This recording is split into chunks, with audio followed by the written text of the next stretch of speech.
President Herzog, Raghi Omar from ITV News in the United Kingdom. You spoke very passionately about saying that Israel was not retaliating but targeting with regard to the operations in Gaza.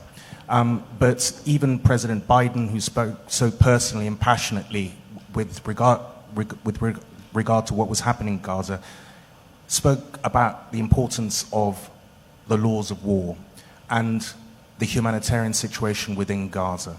So with that in mind, what can Israel do to alleviate the impact of this conflict on 2 million civilians, many of whom have nothing to do with Hamas? First of all, we have to understand there's a state in a way that has built a machine of evil right at our doorstep. It's an entire nation out there that is responsible. It's not true. This rhetoric about civilians not aware, not involved, it's absolutely not true.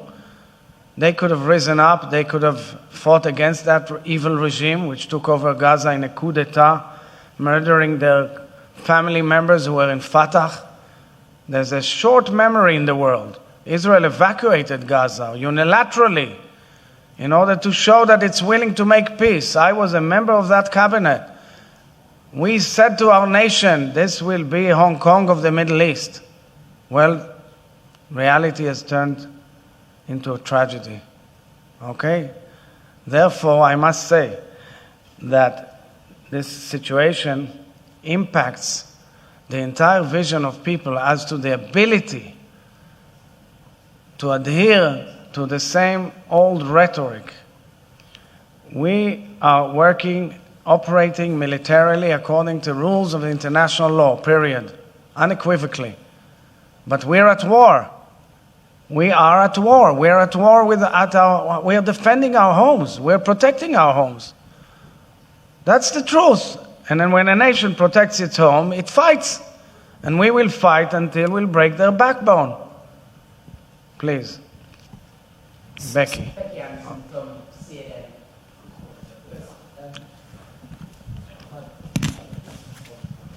Becky Anderson from CNN. The collective punishment of a civilian population amounts to a war crime under international law.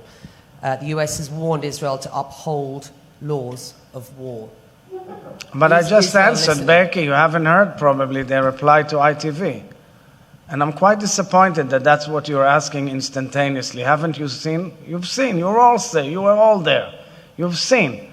So now we're starting with the rhetoric about war crimes? Really? Truly? Truly? With respect, what do you mean? With respect, truly? You see, I just said that Israel abides by international law, operates by international law. Every operation is secured and covered and reviewed legally. With all due respect, I truly believe that it comes totally out of context. Please. CBN. Julie, CBN. Julie Stahl from CBN News. So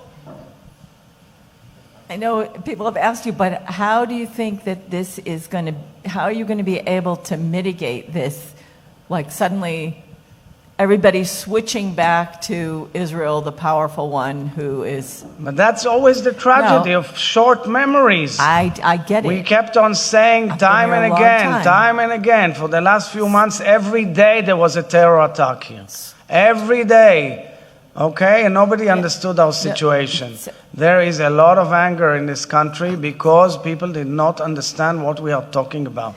There is no excuse to murdering innocent civilians in any way, in any context. And believe me, Israel will operate and always operates according to the international rules and will do the same in this battle too.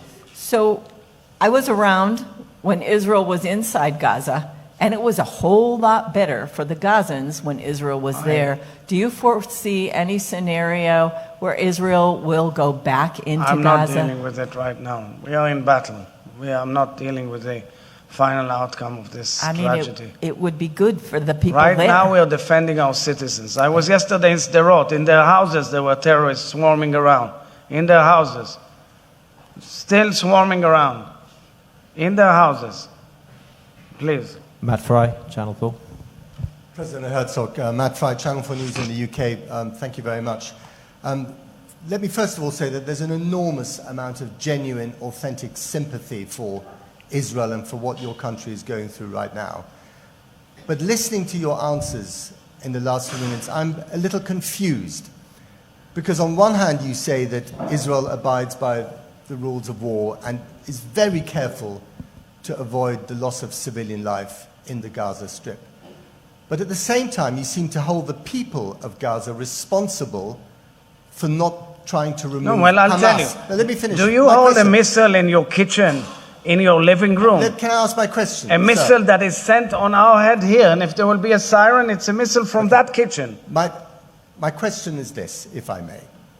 You seem to hold the people of Gaza, the civilians of Gaza, responsible for not removing Hamas, and therefore, by implication, that makes them legitimate targets. No, I didn't say that. But I by did not say implication, that. you I said want to that. make it clear. I was asked something about separating civilians from Hamas. But with all due respect, if you have a missile in your goddamn kitchen and you want to shoot it at me, am I allowed to defend myself?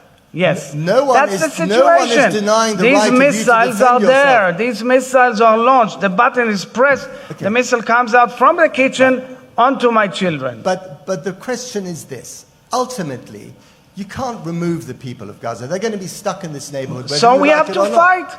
What do you want us to do? Well, so we tell them but get what- out, and we fight But against what the happens launchers. Eventually, what happens eventually, right? Once this war is over now, you're going to have to live with them side by side. Absolutely. What's the plan? The plan is we have to make sure the Hamas will not be able to repeat this again. That is the plan. That's what we are trying to do. And if you With all due decapitate- respect, I see nations fighting terror. Okay, many decent nations, when they fight terror, they fight terror. We are fighting terror. Humanity has to decide: are we accommodating terror or are we fighting terror? We are fighting terror, and we saw the worst atrocity possible. We see the worst atrocity possible by a whole campaign of a movement which has major support with our neighbors. Major. They believe, many people believe in it. I agree. There are many, many innocent Palestinians who don't agree to this. But unfortunately, in their homes, there are missiles shooting at us, at my children, at the entire nation of Israel. We have to defend ourselves. We have the full right to do so. And it's about time that the world understands it. This is the tragedy of using terror. And terror there's no mercy to terror.